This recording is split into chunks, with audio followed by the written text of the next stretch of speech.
force, sa puissance. Mais il y avait quelque chose qui l'empêchait d'être libre. Amen. Alléluia. Tu peux tout avoir, mais si tu n'as pas Jésus-Christ, tu es rien. Leva Amen. Amen. Mais toi, tu es heureux puisque tu as Jésus-Christ. Alors, quand la petite dit ça à son patron, elle est en train de prêcher la bonne nouvelle de Jésus-Christ. Elle est en train d'élever Jésus. Elle est en train d'élever le Dieu d'Israël. La capacité du Dieu d'Israël de guérir de telles maladies, alors que le médecin ne pouvait rien contre ce monsieur qui était puissant. Elle a obéi à la parole de Dieu, n'est-ce pas?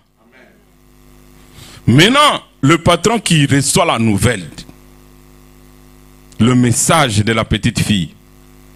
La petite fille, c'est une grande évangéliste. Elle n'avait pas besoin d'être établie évangéliste dans une grande église. Mais elle avait besoin seulement de la parole de Dieu. L'expérience que Jésus a déjà fait dans sa vie, dans la vie de son peuple, elle est allée annoncer au peuple syrien. Le Amen. Maintenant, son patron va dire au roi. Le roi l'autorise de partir en Israël. Et la Bible, qu'est-ce que la Bible nous dit? Il est venu avec ses chars. Amen. Et ses chevaux.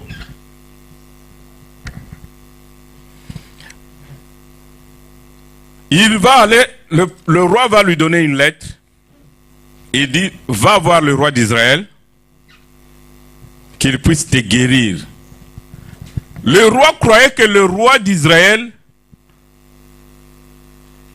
il était roi, il avait aussi les dons de guérison. Amen. Mais quand le général est arrivé avec la lettre chez le roi a eu peur. Il dit, ah, ce roi d'Israël et ce roi de Syrie, ils cherchent un moyen de dispute. Je sais qu'ils sont forts, mais ils cherchent des problèmes. Ils cherchent des problèmes. Moi, je n'ai pas le pouvoir de donner la vie et la mort. Je n'ai pas le pouvoir de guérir. Le roi a déchiré ses vêtements. Pourquoi le roi déchire des vêtements? Il avait peur, il dit, mais non, moi je n'ai pas les dons là. Alléluia. Moi je suis établi roi. Je suis établi roi. Mais ce domaine-là, ça ce n'est le domaine de la guérison, ça ce n'est pas mon domaine. Alors il cherche des problèmes. Si cet homme n'est pas guéri, il cherche des problèmes pour venir nous amener dans une guerre. Amen. Le roi a déchiré ses vêtements. Pourquoi? Puisque le roi voulait obéir aussi à la parole de Dieu. Nani Mokonzi? Le roi sait que lui, il a ses attributions. Si tu ne fais pas le travail qui t'est établi, si tu n'es pas dans ton domaine, tu n'obéis pas à la parole de Dieu. Amen. Amen. Toi, tu es assis. Tu es là pour diriger les enfants à l'écodim. Tu commences à prendre les paniers des offrandes en train de compter. Alors qu'on ne t'a pas envoyé, tu n'es pas établi pour ça. Est-ce que tu sais, même si ce que tu fais c'est bien, est-ce que tu seras béni? Tu ne seras pas béni. Tu viens à l'église, ah non, je vois que le modérateur ne parle pas bien français, moi je vais commencer à modérer. Non. Tu dois faire le travail pour lequel tu es établi. Le Amen. Amen. Le roi refuse de guérir. Il dit non. Moi je n'ai pas la capacité. Je ne suis pas établi pour faire ce travail. Il déchire ses vêtements. Alors le prophète Élisée apprend. Il dit envoie-le chez moi. Puisque moi je suis établi pour faire face à ce genre de défis. Envoie-le chez moi. Puisque moi je veux relever les défis. Nani Mokonzi? Yes. Alors, le roi reçoit le message, il dit, mais moi je ne suis pas capable. Dans Actes des Apôtres, Pierre dit toujours, devant le paralytique là qui ne pouvait pas marcher, qui demandait l'aumône, l'argent, Pierre lui dit, moi je n'ai pas l'argent, mais ce que j'ai. Vous connaissez le passage? Je n'ai ni or ni argent, mais ce que j'ai, ce que le Saint-Esprit m'a donné, tu vas t'élever et tu vas marcher. Le roi n'avait pas ce que le Saint-Esprit lui avait donné. Le roi avait autre chose, la couronne. Mais le prophète Élisée, il n'avait pas la couronne. Nani Mokonzi? Il avait la grâce que le Saint-Esprit a déposée en lui pour guérir. Voilà pourquoi il a dit, envoie-le chez moi. Moi, je n'ai pas de couronne royale, mais j'ai la couronne du Saint-Esprit qui m'a donné le pouvoir de faire marcher les paralytiques. Et quand il est arrivé chez le roi lui dit, ok, va voir le prophète.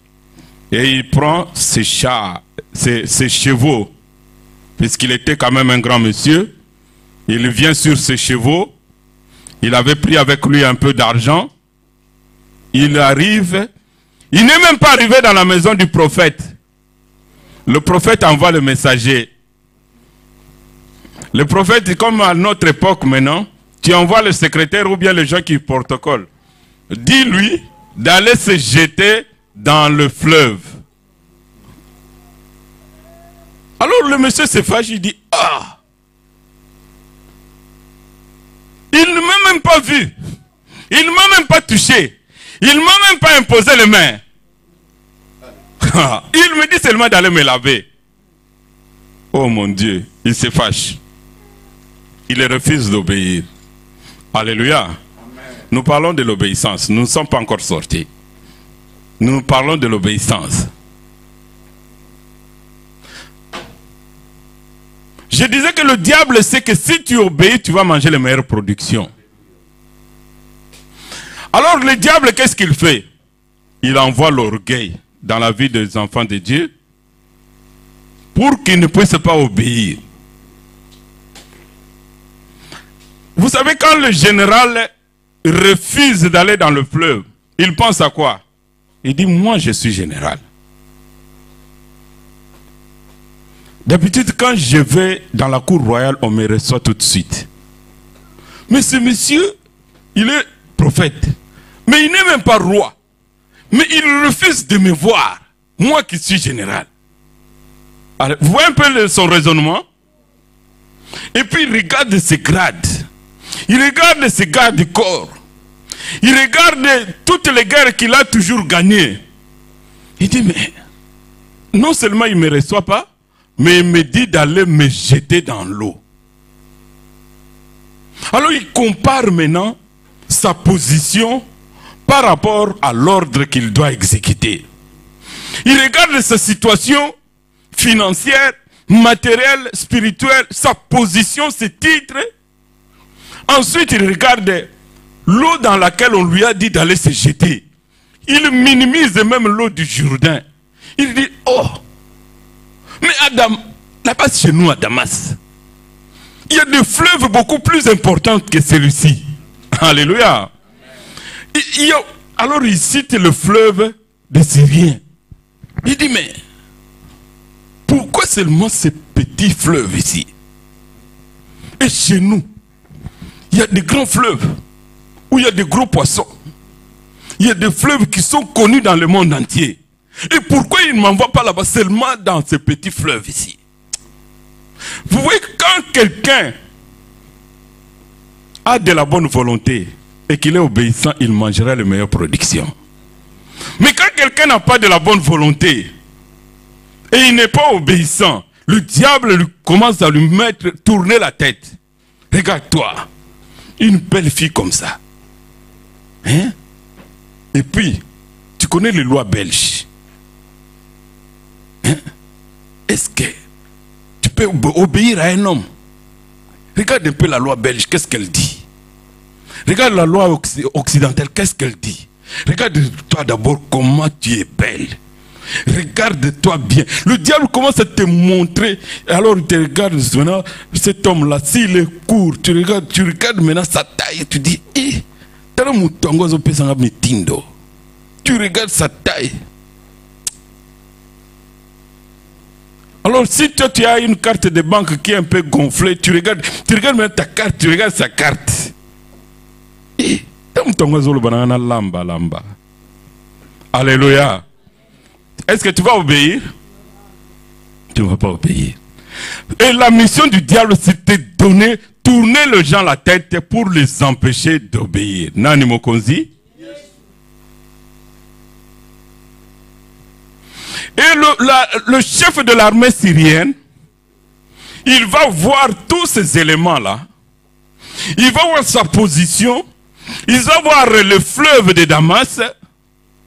Il va dire non, je ne vais pas me courber. Je ne vais pas obéir.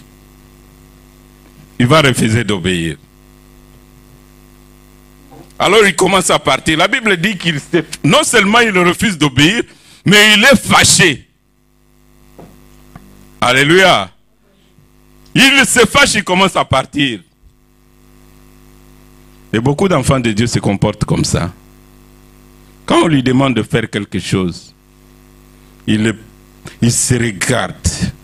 Moi j'ai une belle voix comme ça. On me dit de nettoyer l'église. Moi, je suis établi pour tenir le micro ou bien pour tenir le balai. Hein? Et puis, j'ai des ongles comme ça que j'ai déjà bien taillés. Et en balayant l'église, mon make-up là va disparaître. En balayant l'église, mes lunettes peuvent tomber. Ah non. Mais moi je suis là pour travailler dans un bureau ou bien pour balayer l'église. Pourquoi? Puisque tu regardes ta position. Alléluia. Si nous sommes obéissants, nous mangerons la meilleure production. Le amen. Naaman a regardé sa position. Oh mon frère, ma soeur, ne regarde pas ta beauté. Ne regarde pas ta position. Mais obéis pour que tu sois béni. Nani Mokonzi? Naaman a regardé sa position, ses grades. Il a regardé sa beauté. Aujourd'hui tu peux regarder ta beauté. Même un homme vient pour t'épouser. Tu te regardes, tu tournes. Oh, la Bible dit, la grâce est trompeuse. Tu te regardes. Vous voyez les mamans Thérèse, maman Bibiche, maman Charlotte, elles étaient aussi en jupe hein, à l'époque. Ah, elles étaient en jupe. Hein? Elles allaient aussi à l'école. Elles faisaient aussi les fières. Mais aujourd'hui, elles commencent à réfléchir 2 fois. Pourquoi? Puisqu'elles ont compris quelque chose. Même si un mari vient pour te demander en mariage, n'ouvre pas précipitamment ta bouche pour regarder. Regarde même moi-même, tel que je suis ici. Regarde même celui qui vient, il ose même venir auprès de moi. Ne minimise personne. Alléluia. Et n'accepte pas tout comme le crine loup. Ce crine loup, tu peux aller avec un panier, ce panier ici, ils vont le prendre. Tu vas avec cette chaise, ils vont le prendre. N'est-ce pas?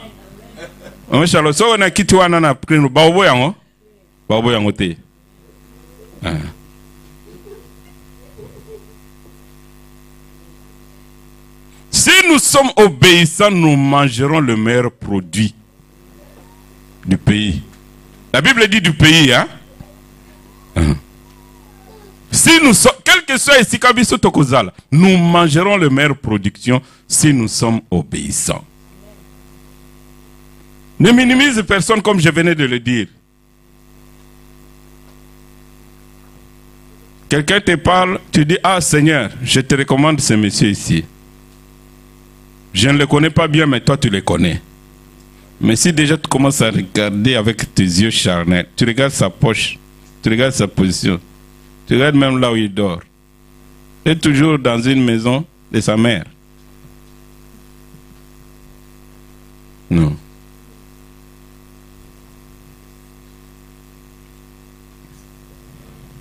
Si tu es dans une église,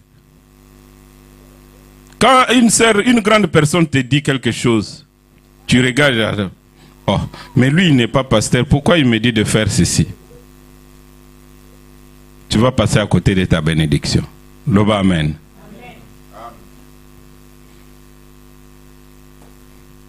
Quand nous avions grandi, on nous disait toujours, nos parents nous disaient toujours, tous les papas sont des papas. Alléluia.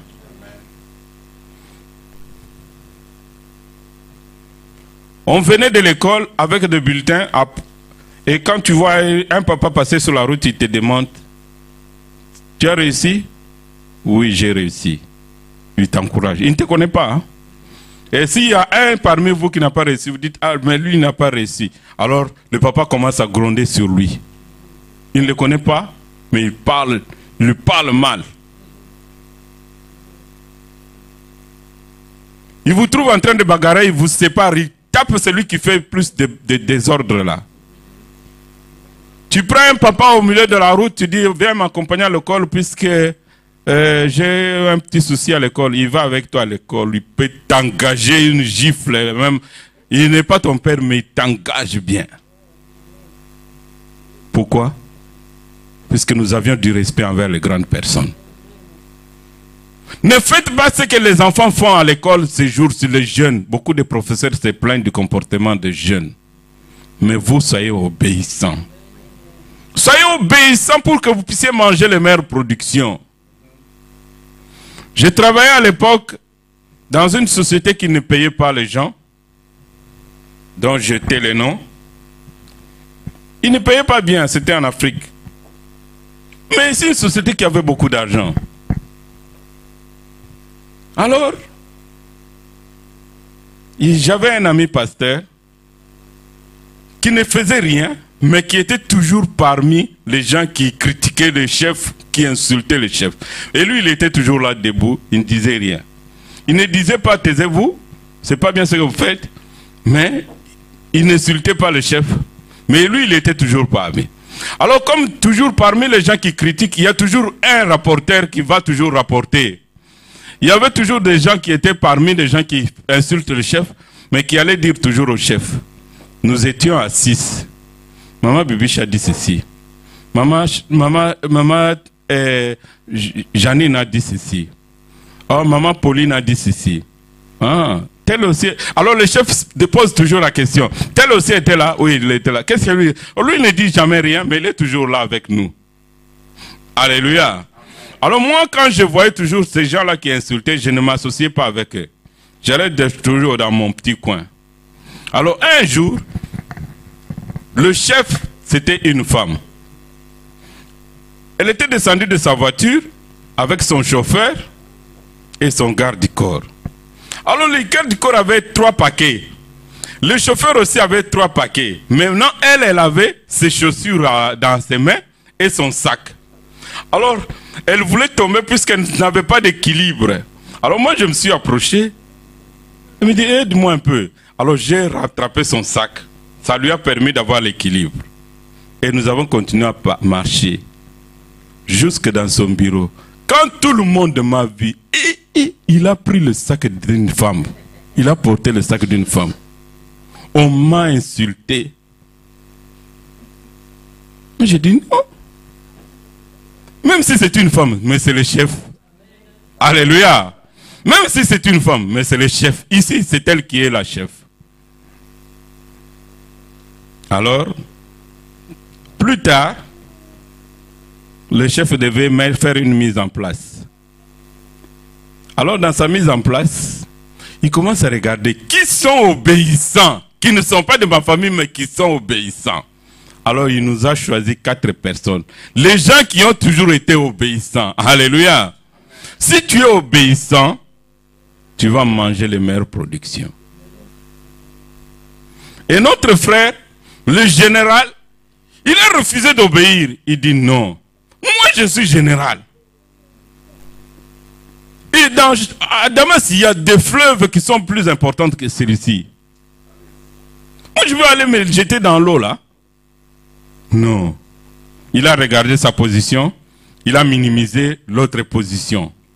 Ne minimise pas la position de quelqu'un d'autre, mais obéis aux ordres. Même si ton pasteur est plus petit que toi, obéis. Alléluia. Amen. Même si le modérateur, c'est un petit enfant, s'il nous dit levez-nous, nous devons nous lever. Même nous nous levons. Quand le modérateur dit levez-vous, nous nous levons. Nous devons lire, nous lisons. Nous devons prier, nous prions. Puisque nous obéissons aux ordres, à ce moment-là, c'est lui qui est au-dessus de tous nous tous.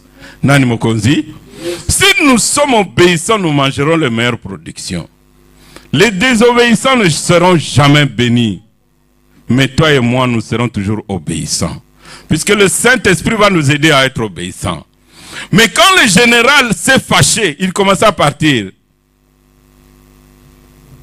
Ses gardes du corps lui ont dit, chef, ça ne te coûte rien. Hein?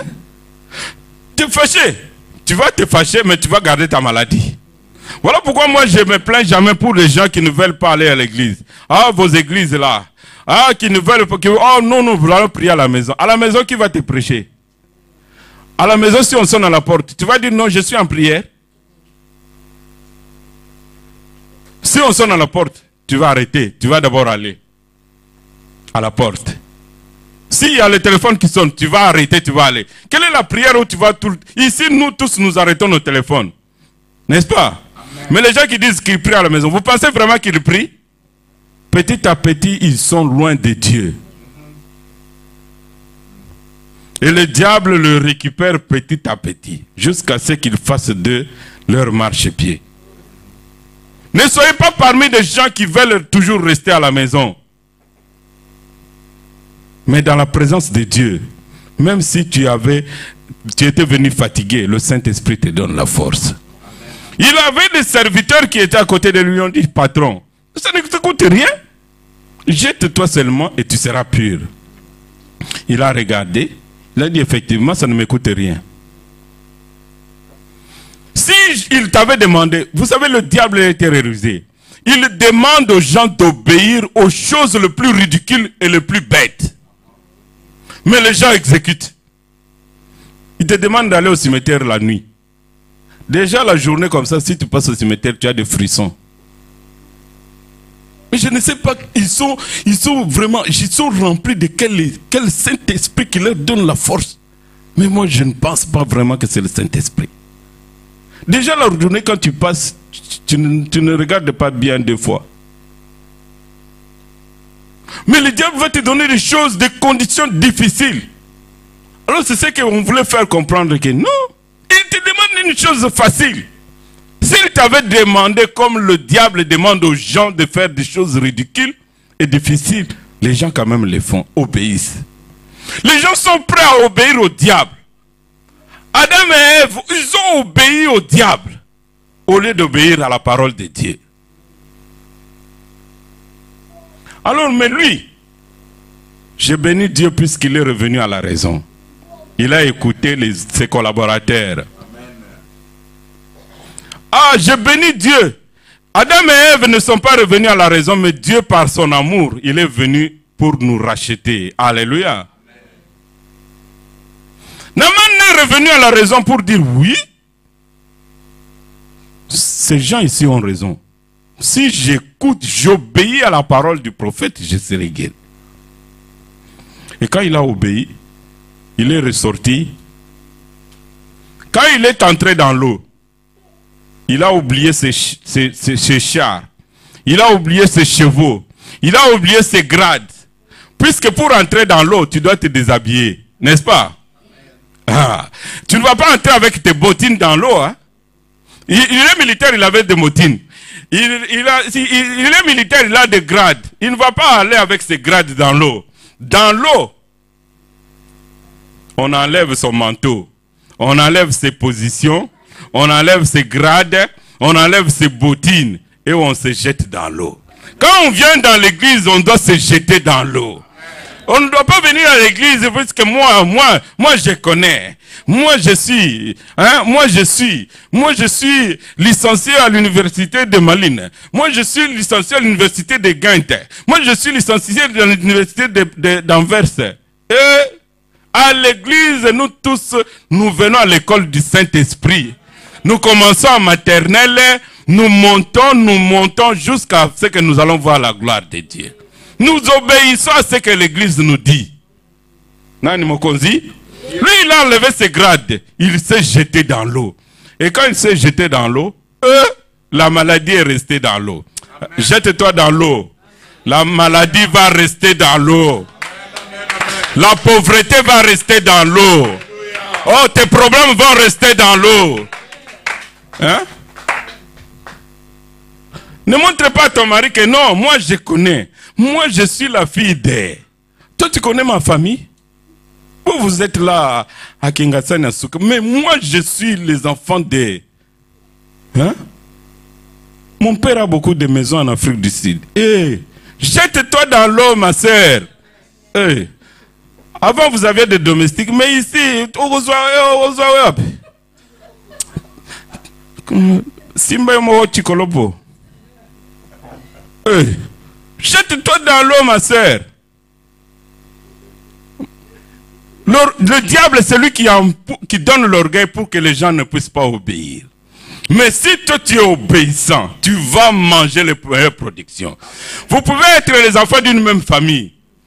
Tu verras qu'une autre sera plus bénie que toi. Pourquoi? Puisque toi tu obéis souvent. Nani Mokonzi? C'est comme ça. Nous pouvons être dans une même église. Tu verras que les autres sont bénis, mais à cause de l'orgueil, toi tu es en train de rester comme ça. Beaucoup de mariages se détruisent ici, surtout les jeunes mariés. Pourquoi? À cause de l'orgueil. Si tu demandes, l'orgueil des hommes, l'orgueil des femmes divise beaucoup de foyers. À cause de l'orgueil. Non! Jette-toi dans le... Laisse ces orgueils-là. Aujourd'hui, tu penses que je suis encore belle. Mais d'ici 20 ans, je pense que tu vas changer de langage. Nani Mokonzi? Yes. Naaman s'est jeté dans l'eau. Jette-toi dans l'eau, tu vas manger les meilleures productions. Amen. Et quand il s'est jeté dans l'eau, il a vu que son corps était devenu pur. Et comme son corps était devenu pur, il était fâché contre le prophète. Aujourd'hui, beaucoup de gens se fâchent contre les églises. Mais Dieu va le pousser à revenir dans l'église. Vous savez, quand Dieu envoie des gens, ah, Papa Narcisse, il part, il te prêche, viens, viens servir le Seigneur, tu n'aimes pas. Ah non, vos églises là, vos églises. Il y aura un jour, on ne va pas venir t'appeler. Toi-même, tu vas te lever, tu vas venir. On ne va pas te venir te lever. Est-ce que vous avez déjà vu un docteur qui vient chercher les malades dans le quartier? Le docteur ne cherche jamais le malade dans le quartier. Ah, quand ça ne va pas, tu as mal aux dents, tu vas chercher le dentiste. Si tel n'a pas de rendez-vous, tu cherches un autre. C'est comme ça qu'ils vont commencer à venir nous chercher. Moi, je ne me fais jamais de soucis. Je dis que Dieu il y a un temps pour tout. Il faut que les gens apprennent à se jeter dans l'eau. Les gens qui se moquent de Dieu aujourd'hui, demain, c'est Dieu. La Bible dit, Dieu aussi se moque d'eux un jour. Il y aura un jour, ils vont se lever comme on se lève pour aller voir les dentistes. Et si le dentiste est en congé, tu deviens plus que malade. Ils vont venir frapper à ta porte. Papa, bon de la ponabiso, ça ne va pas. Papa, je n'ai pas bien dormi. Ah, tu n'as pas bien dormi? Mais quand on te prêchait avant, tu pensais que tu dormais bien. Aujourd'hui, tu vas bien dormir. Alléluia. Alléluia. Jetons-nous dans l'eau. Si nous sommes obéissants, nous mangerons les meilleures productions. Voilà pourquoi Dieu nous demande d'être obéissants. Et que l'esprit de l'obéissance soit notre partage. Tous les mois, nous allons parler de l'obéissance sous toutes les formes. Mais cherche à être obéissant. Si tu n'es pas obéissant, ne chasse pas l'esprit de désobéissance. Chasse d'abord l'orgueil de toi. Puis quand tu vas chasser l'esprit de l'orgueil, Quand le Saint-Esprit va te briser, même si on te demande de faire quelque chose, tu vas le faire avec amour. Si vous avez de la bonne volonté, vous mangerez les meilleures productions. Amen. Tu vas le faire avec amour. Tu vas le faire vraiment sans contrainte. Quand même si tu travailles, on te dit, il faut venir avec la dîme. Tu vas le faire avec amour. Tu dis, j'obéis à la parole de Dieu. Nani mukonzi? Waza mato ya koyoka. Totele mimpo na kubu.